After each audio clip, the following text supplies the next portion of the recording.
One common question I get from a lot of passive investors looking at multifamily deals is the structure of preferred return. How do preferred returns work? When, are they guaranteed? Are they not? I'll answer those questions. That way, when you're making an investment decision, you know exactly what the structure is referring to. So with that, let's get at it.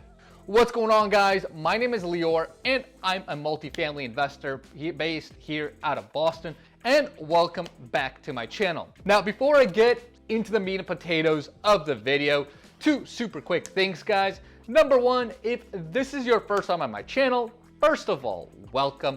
Second of all, if you've been thinking about investing into multifamily and you're looking for that passive stream of income where you want exposure to large commercial grade multifamily all over the country, make sure to click the link below in the description, set up a call with me and my team, and we can see if investing in some of our multifamily deals is the right play for you, your investment strategy, and your portfolio. So with that, let's get right into the meat and potatoes of the video. And as I said, we're going to be talking about preferred return structure. It's a very common structure in multifamily syndications, right? Because, the essence of preferred returns is, the operator who's raising the funds is saying, look, every time there's going to be a distribution from the property, we want the limited partners, the LPs, right, to get first dibs of the cash flow. And the way it's essentially structured or calculated is we put some sort of rate on it, right? So let's say it's like a 5 or 6% preferred return. The way it works is the limited partner gets that first 5 or 6% return on their invested equity first every time there's a distribution, right? So let's do simple numbers as an example, right? Let's say you invested $100,000 into someone's multifamily deal and there's a 6% preferred return. So that means every time there is any sort of cash flow distribution coming from the property, the first $6,000 every year, right? Because 6% preferred on $100,000 needs to come first to the limited partners before any other proceeds go anywhere else, right? Including to the sponsor / the operator, right? So again, it's kind of like it's the operator saying, hey, we're gonna give you the first dibs on cash flow distributions when they occur on the property. What's important to understand is preferred returns are not a guarantee of income, right? It is not like some sort of like debt, right? Or a mortgage where you have to make those payments, right? It is not a guarantee. It only occurs when there's enough cash coming from the property to make a distribution, right? So again, in that example where you say you invest $100,000, you're owed $6,000. If the property only throws up enough to pay $5,000 per year, then technically there is no guarantee to pay that additional $1,000 of cash flow that needs to be paid to make that 6% preferred. Now you're thinking in your head, if there's a scenario of like, well, why would, what happens if the property is just not performing? Obviously there's not enough cash flow coming in to pay off my full preferred return every quarter, every year, whatever it is. What we need to talk about now is a little bit more detail is, are the preferred returns in the structure you're looking at cumulative, right?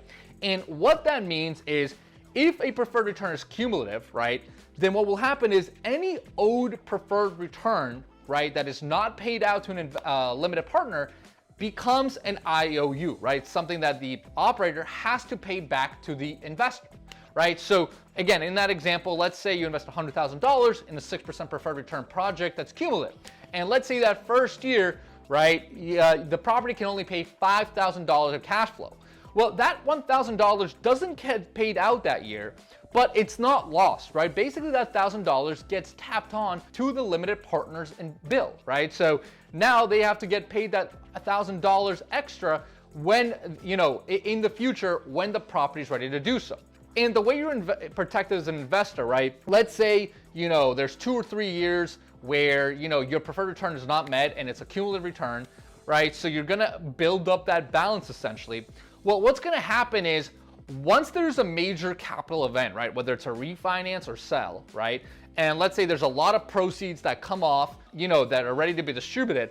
What will happen is the way the cash flows will stack out is, every limited partner first is gonna be owed their equity portion back, right? Before, the general partner or the operator gets any sort of proceeds, right? So first of all, limited partners need to get their initial equity investment back.